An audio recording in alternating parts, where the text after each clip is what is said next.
Ask target electrician के चौथे episode में आपका बहुत बहुत स्वागत है। पिछली जो वीडियोस मैंने बनाई हैं कमेंट बॉक्स को लेकर के, उस पर आप लोगों ने बहुत अच्छा प्यार दिया है, तो उसी क्रम में यह चौथा भाग मैं लेकर के आया हूं। तो आइए इसके कमेंटों को देख लेते हैं। जो पिछले हफ्ते के कुछ अच्छे कमेंट थे, उन कमेंटों को मैंने लिया है और कुछ कमेंट जो मैं छोड़ दे रहा हूँ उन पर मैं स्टेप बाय स्टेप वीडियो बना दूंगा, क्योंकि उनका जवाब मैं कमेंट बॉक्स में नहीं दे सकता।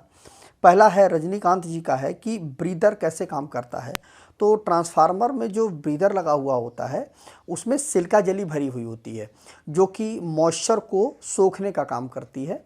वो क्या होता है कि जो ब्रीदर होता है वो कंजर्वेटर से जुड़ा हुआ होता है और कंजर्वेटर में ऑयल भरा हुआ होता है, वहीं से हम ऑयल को टॉप अप करते हैं जो कि ट्रांसफार्मर में आता है। तो जब ट्रांसफार्मर में ज़्यादा करंट का फ्लो होता है या हीट होता है ट्रांसफार्मर, तो जो ऑयल होता है वह उसका प्रसार होता है, तो वह कंजर्वेटर में हाफ तेल भरा जाता है।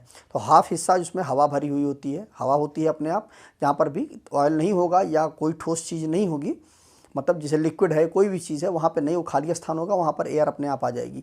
और जैसे ही ऑयल का विस्तार होगा, ऑयल बाहर ऊपर निकलेगा और क्या होगा कि अंदर की जो हवा है जो कंजर्वेटर की, वो बाहर निकल जाएगी।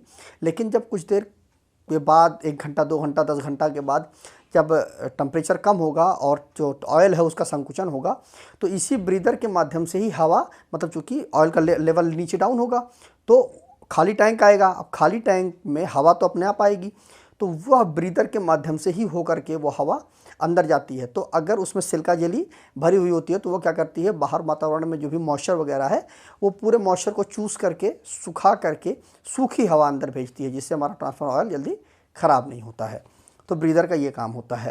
अगला प्रश्न जो है आशुतोष कुमार जी ने किया है कि लाइटिंग अरेस्टर में कितने स्क्वायर mm का तार हम लगाएं। तो लाइटिंग अरेस्टर में आप 10 स्क्वायर mm का आप तार लगा सकते हैं। मैंने यहीं तक देखा है 10 स्क्वायर mm का तार पर्याप्त होता है। कापर का यदि आप लगाते हैं, वो भी मल्टी स्टैंड का, सिंगल कोर का नहीं, मल्टी स्टैंड का अगर आप लगाते हैं तो अच्छा होगा, सफिशियंट है। अगला है फैसल महमूद जी, कहते हैं कि कार्बन ना आए उसका परमानेंट कोई इलाज हो। वोल्टेज ड्रॉप पर मैंने बात किया था, तो उसमें क्या मैंने बताया था कि वोल्टेज ड्रॉप जो है हमारे घरों में जो पोल से जो कनेक्शन आता है, उसमें जहाँ पे हम तार को, मेन तार में हम जोड़ लगाते हैं, तो वहाँ पर क्या होता है, कार्बन आ जाता है। वहाँ पर आप ग्लिसरीन या ग्रीस लगा करके, मतलब कनेक्शन पहले हो जाए, उसके बाद आप उसके ऊपर ग्रीस लगवा दीजिए। कुल मिला करके आपको वहाँ पर पानी और एयर को जाने से रोकना है, तभी कार्बन वहाँ पे रुक पाएगा। लेकिन यह संभव बहुत कम ही हो पाता है। अगर आप बहुत एक्टिव हैं तो भले आप करवा सकते हैं कि मतलब एक बार जब उसने तार को लपेट दिया, उसके बाद उसके ऊपर आप ग्रीस अच्छे से लगवा दीजिए। अगला कमेंट है प्रिंस नागर जी का है कि वायरिंग का खर्च कैसे निकालें। चूँकि मैंने वायरिंग पर एक वीडियो बनाया था, तो क्या है कि आप अपने पूरे जितने एरिया में आपका घर बना हुआ है उसका पूरा आप स्क्वायर फीट निकाल लीजिए, और वहाँ का जो रेट हो, आपके यहाँ कहीं पर 10 रुपये का रेट होता है, कहीं पर 11 रुपये का रेट होता है, तो अलग अलग रेट के अनुसार, अगर 10 रुपये का रेट है तो उसमें मल्टीप्लाई बाई 10 कर दीजिए, अगर वहाँ पर 11 रुपये का रेट है तो मल्टीप्लाई बाई 11 कर दीजिए, तो आपको एक में पता चल जाएगा। लेकिन ध्यान रहे, ये मटेरियल का कास्ट नहीं है, यह केवल और केवल जो उसमें खांचे काटे जाते हैं वायरिंग को, पाइप को डालने के लिए, वो हुआ, और प्लस तार को खींचने के लिए वो हुआ कास्ट। मटेरियल का कास्ट अलग से होता है। अगला है वाइल्ड एनिमल जी, कहते हैं कि चोक का क्या काम होता है ट्यूबलाइट में। तो देखिए, चोक क्या करती है, वो ब्लास्ट करती है, वोल्टेज को बहुत हाई कर देती है। चूँकि हम इनपुट में कितना देते हैं, 220 वोल्ट देते हैं, लेकिन चोक और स्टार्टर मिल करके दोनों वोल्टेज को बहुत हाई ब्लास्ट करते हैं, और करीब वोल्टेज 1100 वोल्ट के आसपास तक चला जाता है। बाद में फिर डाउन हो जाता है, लेकिन वह जो हाई वोल्टेज है उसको इंड्यूस करने का काम हमारा चोक करता है। अगला है सत्येंद्र सिंह जी, कहते हैं कि इग्नाइटर क्यों लगाया जाता है, इसका क्या काम होता है। तो इग्नाइटर जो होता है, इसका वही काम होता है जो हमारे सोडियम वेपर लैंप में जो इग्नाइटर लगता है उसकी बात हो रही है।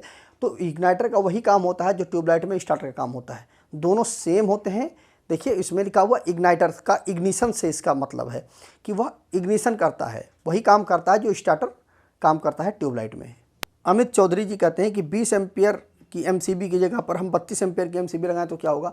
देखिए, एमसीबी जो होती है वो आपको सही रेटिंग की आपको लगानी चाहिए। उससे क्या होगा कि जैसे 20 एम्पियर की आपको ज़रूरत है, आपने 32 के लगा दिया, तो 12 एम्पियर का करंट आपने और बढ़ा दिया।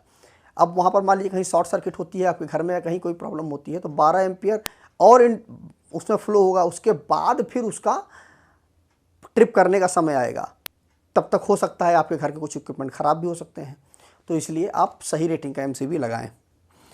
सुमित इंजीनियरिंग जी कहते हैं कि डीसी में फ्रीक्वेंसी नहीं है तो शॉक क्यों लगता है। तो देखिए, डीसी सप्लाई जो होती है, जब भी आपको करंट लगता है, नॉर्मली 48 वोल्ट पे तो आपको लगता नहीं है, जब ज़्यादा वोल्टेज होता है तभी होता है। लेकिन जब वोल्टेज डीसी की होती है तो वह चिपका लेता है बॉडी को, शरीर को चिपका लेता है।